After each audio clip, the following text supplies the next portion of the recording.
पवित्र शास्त्राचे वाचन करण्यापूर्वीची प्रार्थना. हे देवा, तुझा शब्द वाचत असताना मला तुझी ओळख होऊ दे. तुझे प्रेम व तुझे स्मरण रोजच्या जीवनात होण्यासाठी तू मला मदत कर. तुझा पवित्र शब्द माझ्या जीवनासाठी कशाप्रकारे मी लागू करावा याची समज दे.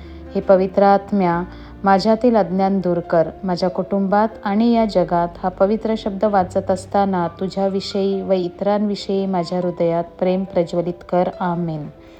शुक्रवार 20 फेब्रुवारी. पहिले वाचन यशया अध्याय 58 ओवी 1-9 प्रभू म्हणतो, कंठरव कर, कसर करू नको. आपला स्वर करण्याप्रमाणे मोठा कर. माझ्या लोकांस त्यांचे अपराध, याकोबाच्या घराण्यास त्याची पातके विदित कर. ते तर रोज रोज माझ्याकडे येतात. माझे मार्ग ते जाणू इच्छितात. धर्माचरण करणाऱ्या व आपल्या देवाचे नियमशास्त्र न सोडणाऱ्या राष्ट्राप्रमाणे ते माझ्याजवळ रास्त निर्णय मागतात. देवाची समीपता ते इच्छितात. आम्ही उपवास करतो ते तू का पाहत नाहीस? आम्ही आपल्या जीवास पीडा देतो ती तू का लक्षात आणत नाहीस? पहा, आपल्या उपवासाच्या दिवशी तुम्ही आपले कामकाज चालवता. तुम्ही आपल्या सर्व मजुरांकडून काबाड कष्ट करवता. पहा, तुमच्या उपवासाचा परिणाम तर असा होतो की तुम्ही त्यावेळी कटकटी करता व दुष्टपणाने ठोसाठोसी करता.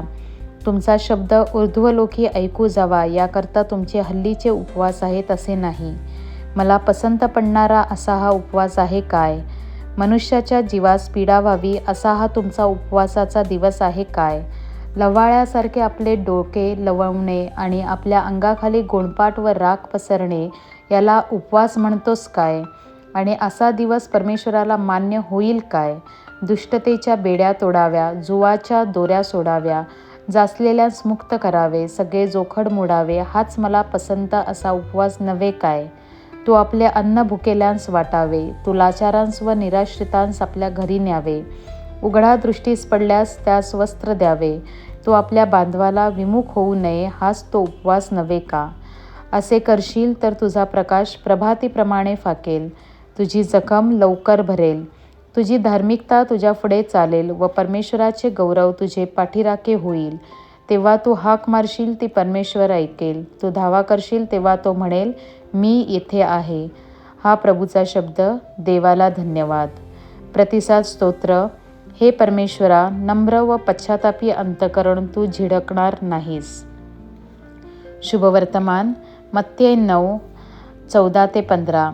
योहानाचे शिष्य येशूकडे येऊन त्याला म्हणाले, आम्ही व परुषी पुष्कळ उपवास करतो, पण आपले शिष्य उपवास करत नाहीत, याचे कारण काय?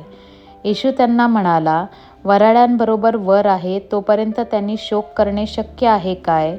तरी असे दिवस येतील की वर त्यांच्यापासून काढून घेतला जाईल, तेव्हा ते उपवास करतील. प्रभूचे शुभवर्तमान. हे ख्रिस्ता, तुझी स्तुती असो. चिंतन. आजचे शुभवर्तमान उपवास का करावा, कसा करावा ह्याविषयी मार्गदर्शन करते. उपवासाचे महत्त्व पटवून देत आहे. ते आपल्याला वराच्या उपस्थितीत आनंद आणि उत्सवाचे क्षण जपण्यास प्रोत्साहित करते. वराबरोबर असणे म्हणजे येशूच्या सहवासात व सानिध्यात असणे आणि जीवनाचा खरा आनंद घेणे, आध्यात्मिक वाढ करणे. आपण धावपळीच्या व डिजिटल युगात आहोत. येशूच्या शिष्याप्रमाणे आपण आपल्या प्रियजनांसाठी वेळ देऊ शकतो का? प्रार्थना, उपवास आणि बायबल वाचन करून देवाच्या जवळ येऊ शकतो का? आपल्या देवाच्या जवळ व्यवसायाबरोबर नातेसंबंध देखील जोपासण्यास व प्रेमळ जीवन जगण्यास आशीर्वाद मागूया.